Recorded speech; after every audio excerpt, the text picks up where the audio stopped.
In 2005, just a month after assuming the office of Secretary of State, Condoleezza Rice abruptly canceled a scheduled trip to Egypt. The reason? To protest the jailing of the country's leading liberal opposition leader. This very public rebuke of a country that the U.S. has showered with billions in annual aid for the past 30 years is representative of a complicated, yet critical, relationship.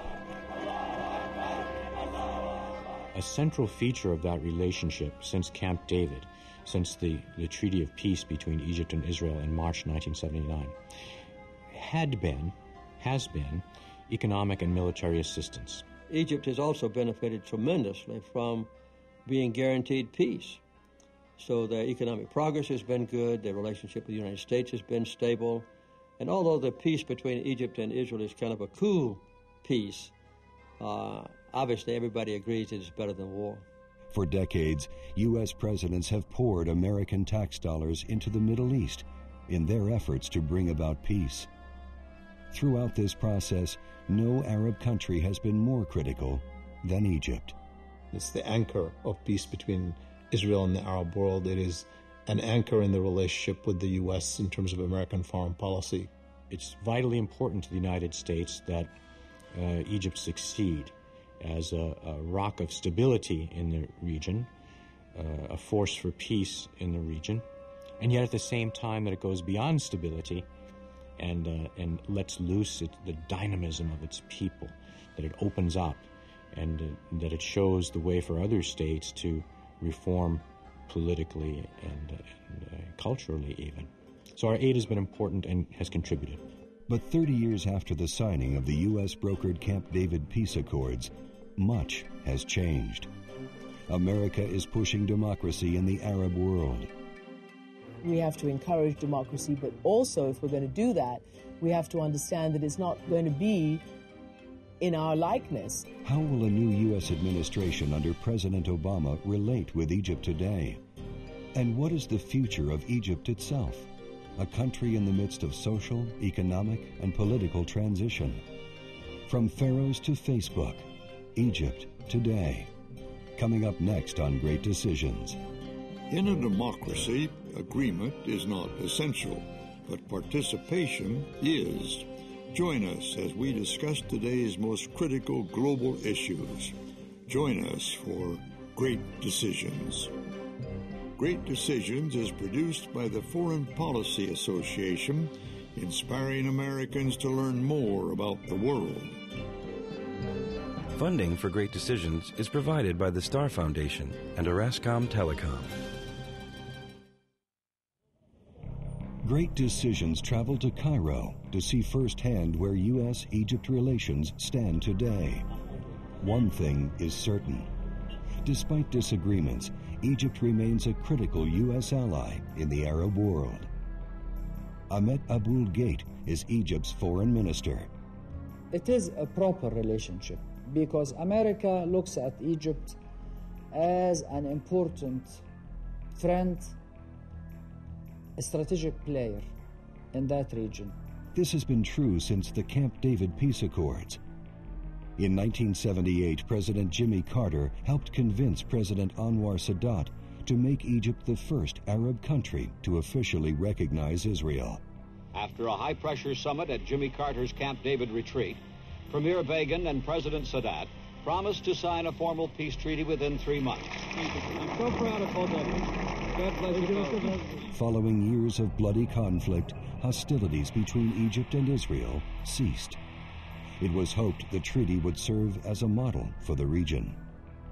Not a single word of that treaty has been violated in the last 30 years or so. The reason for it has been that it's been extremely beneficial to both the signatories. It's been beneficial to Egypt, and it's been beneficial to Israel. But it wasn't just goodwill that got the deal done. There was cash involved. Billions in aid every year to both countries.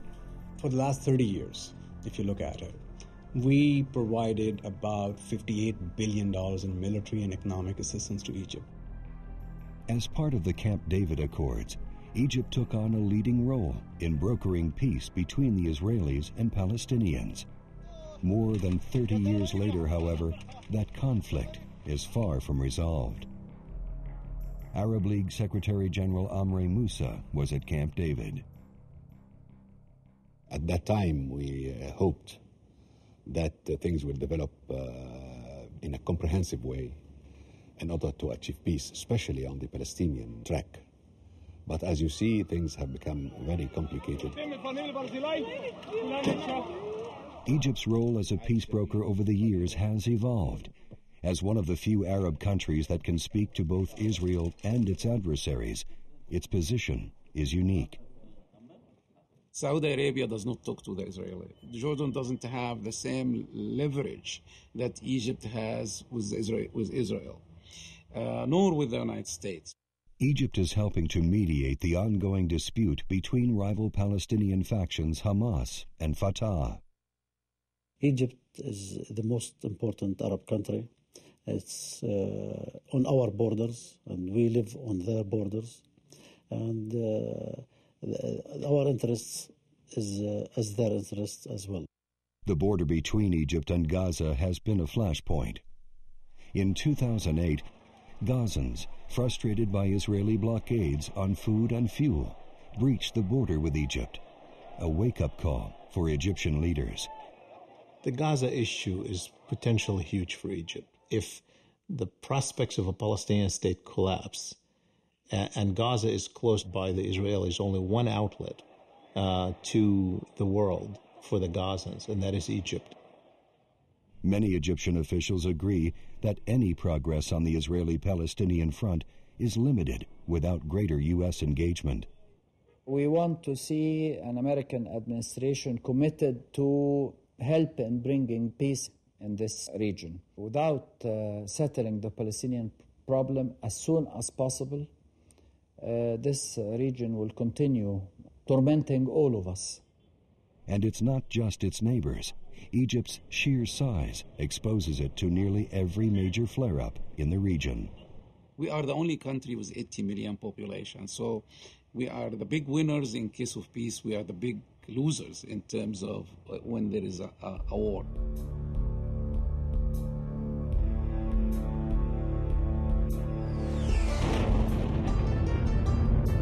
The Iraq War further complicated the region. The American Marines rolled into the deserted streets of an Iraqi capital that will never be the same again. Egypt, along with much of the Arab world, supported the 1991 Gulf War, but like most of its Arab neighbors, was highly critical of the 2003 U.S.-led invasion. Nabil Fahmy was the Egyptian ambassador to the United States at the time. We were against Saddam Hussein, as you were, but we urged you to get a Security Council resolution before you went in, because that's the only justification for military action, and we differed on that. Despite disagreement, as a strong ally, Egypt supported American diplomatic efforts in Iraq. But its support had a price. In 2005, Cairo's ambassador in Baghdad was kidnapped and murdered.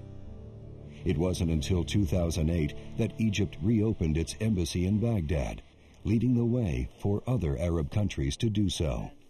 Now, as things in Iraq are quietening and things are improving the quality of life and the security arrangements, we have decided to re-establish our presence. As the U.S. pushes for greater political progress in Iraq, Egypt sees itself with a distinct diplomatic role. We have an excellent relationship with all parties in Iraq, with the Kurds, with the Shia, with the Sunnis, and I think they value Egyptian opinion. Although the U.S. and Egypt cooperate on a number of fronts, strategic relations have suffered in recent years. The U.S.-led war on terror and the occupation of Iraq are points of concern for many Egyptians. The war against terrorism has been a very difficult situation because we support the war against terrorism, although we would do some things a bit differently. Many problems, including Iraq, have really poisoned that relations. The new president will realize that some of the mistakes of the Bush administration is its neglect of the Middle East. You know, the lesson that unless you come after the Middle East will come after you, and you will pay for it dearly.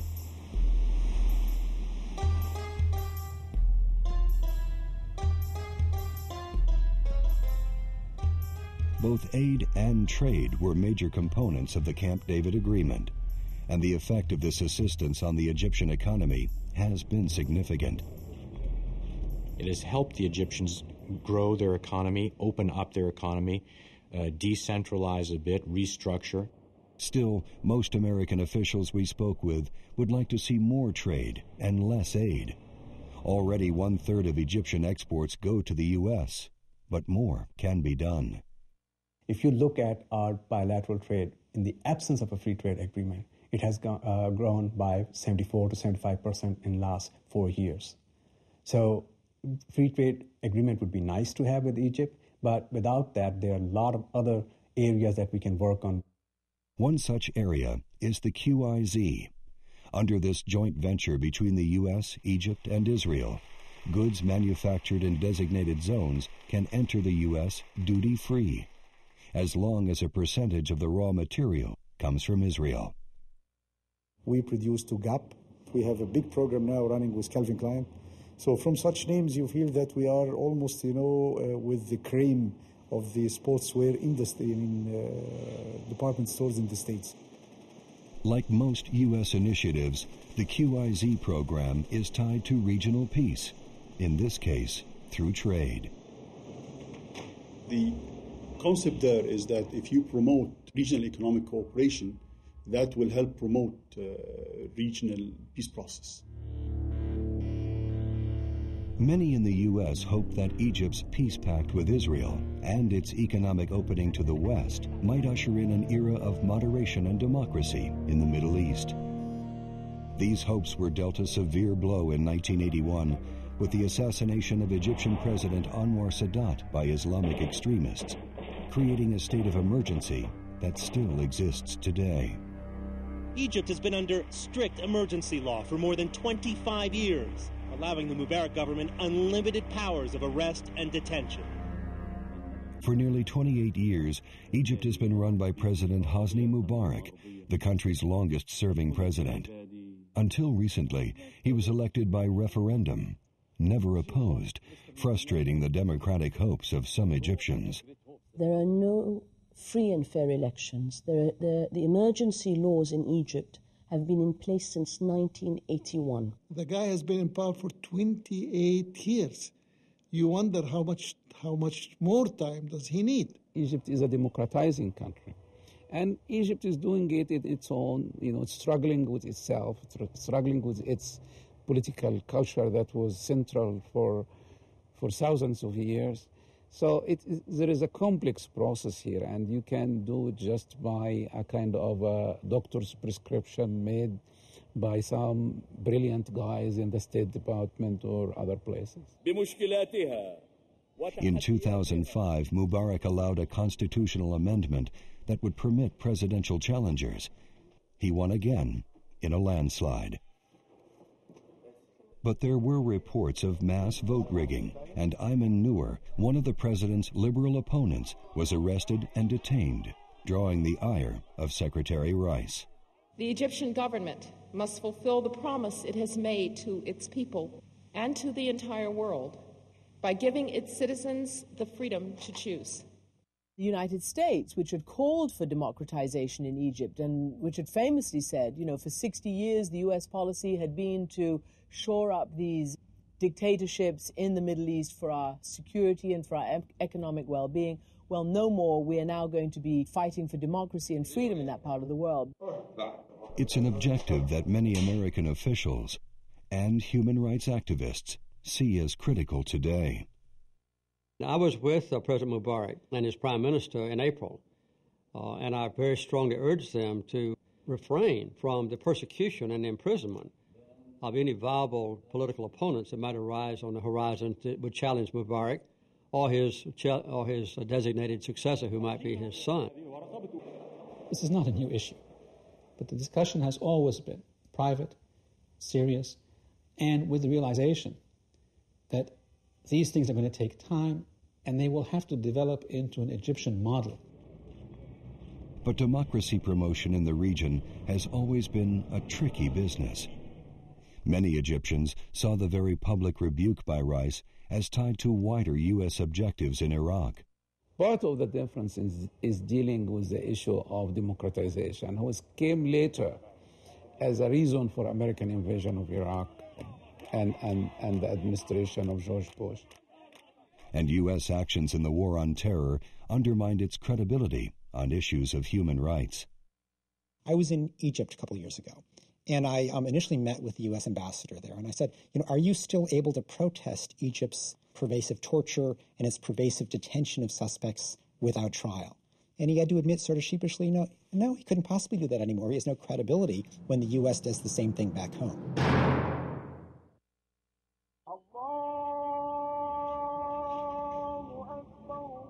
Others warn that free elections in Egypt would lead to massive victories for the popular Islamic Party, the Muslim Brotherhood.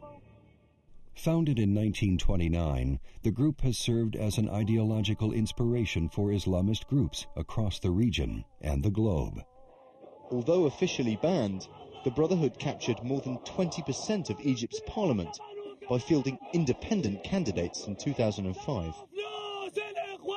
It's not allowed to be called the Muslim Brotherhood, and it's not allowed to sort of form and act as a proper political party.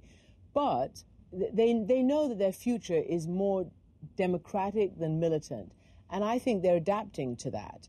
Some U.S. officials fear democratic gains for the Brotherhood could have a ripple effect across the region, inspiring hardline Islamists worldwide to turn to the ballot.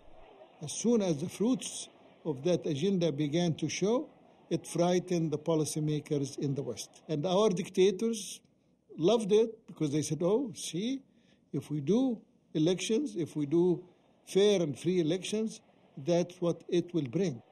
The United States, especially on the issue of democracy, really needs to answer the hard questions, whether you are willing to be working with whoever the ballot box would bring.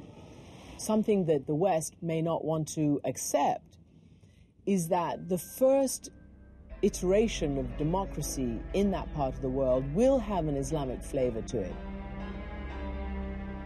For now, the U.S. has backed off.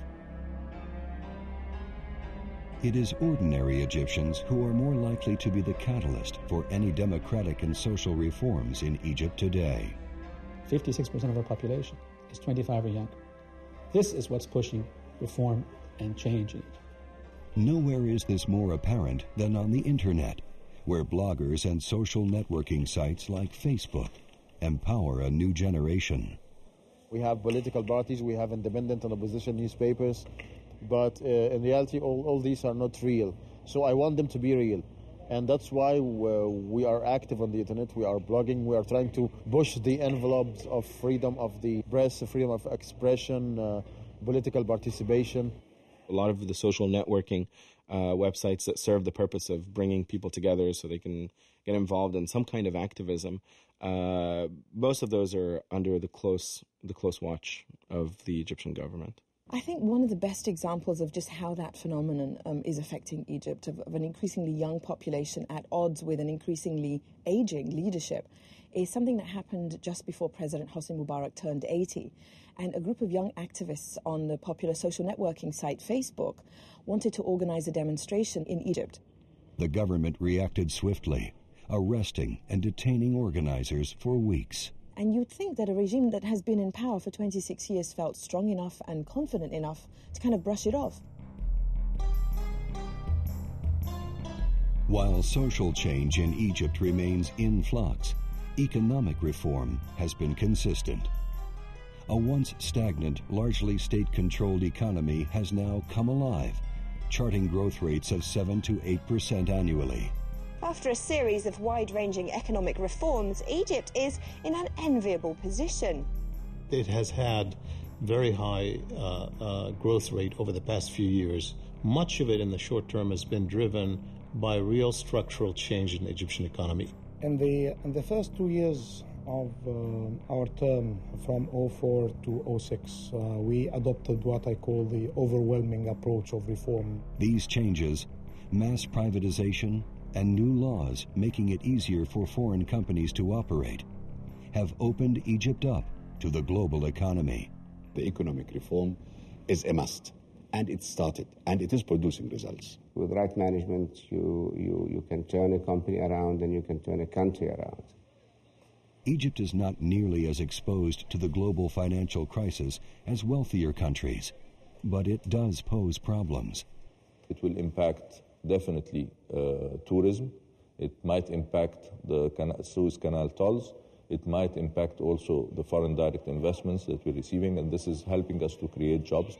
The economic environment globally will affect our developmental plans. And that's, frankly, our main priority. I need in Egypt to create jobs. And lots of them. Egypt must create more than 500,000 jobs annually just to keep pace with current growth rates. Our population growth is around 1.3 million per year. We have to create 750,000 jobs a year.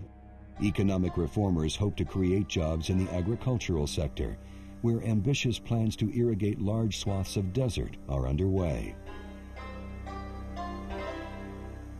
We have to modernize our agricultural systems, we have to modernize our irrigation system, and this will lead us to reclaim more land from the desert.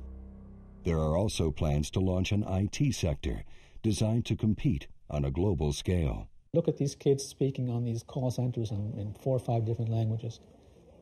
But we need to do more. One area where I believe Egypt really needs to focus on is, I would say, education. None are in greater need than Egypt's underclass, who have failed to benefit from the country's booming new economy. Needless to say, the more affluent, the more well-trained are getting more benefit out of this than the lower income sector of our society, and we need to solve those problems. Egypt's economy continues to grow, but as the rich grow richer, the poor Egyptians are not seeing the benefits. Despite recent economic gains, huge disparities in wealth exist in Egypt today. High-end suburbs on the outskirts of Cairo are being built, primarily for the city's elite. When you go in there, you think you're in Arizona or in Palm Springs or some other oasis in the desert. Yet millions of Egyptians rely on food subsidies just to survive.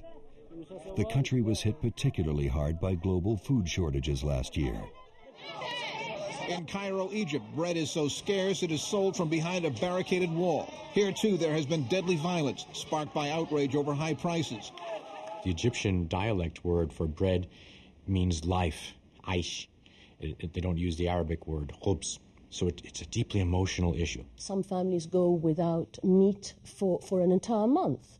The staple diet in Egypt of fava beans has become also very, very expensive.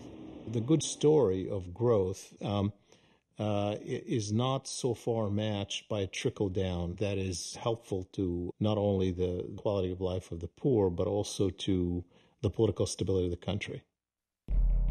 As Egypt continues in this state of transition, refining its social, economic, and political values, it builds on thousands of years of tradition, always with an eye to the future. Will the special relationship between the U.S. and Egypt continue as cultural ties grow?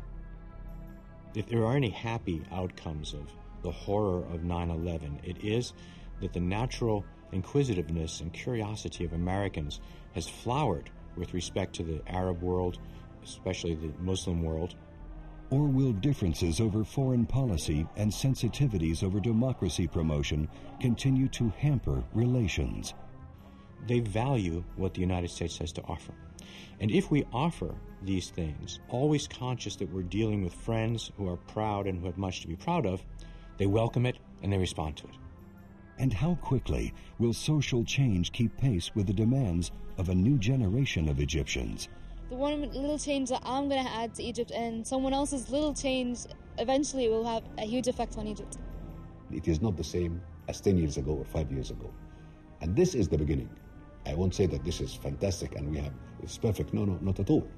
And I am among those who believe that we are moving slowly. We have to have a quicker pace. We need to push change and reform robustly. We need to do that in a wise, considered manner. We're in a process of transition and change. And consequently, there has to be some, for lack of a better word, turmoil or some friction between tradition and the future. One thing is certain. Egypt, known as the Mother of Nations, will approach the 21st century in a singularly Egyptian way, charting its own historic course.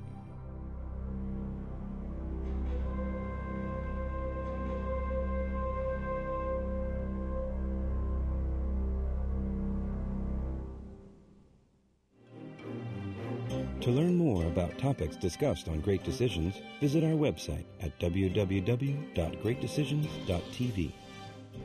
To order a copy of the Great Decisions Briefing Book, a DVD set of this series, or join a Great Decisions discussion group in your area, contact the Foreign Policy Association. Funding for Great Decisions is provided by the Star Foundation and Orascom Telecom.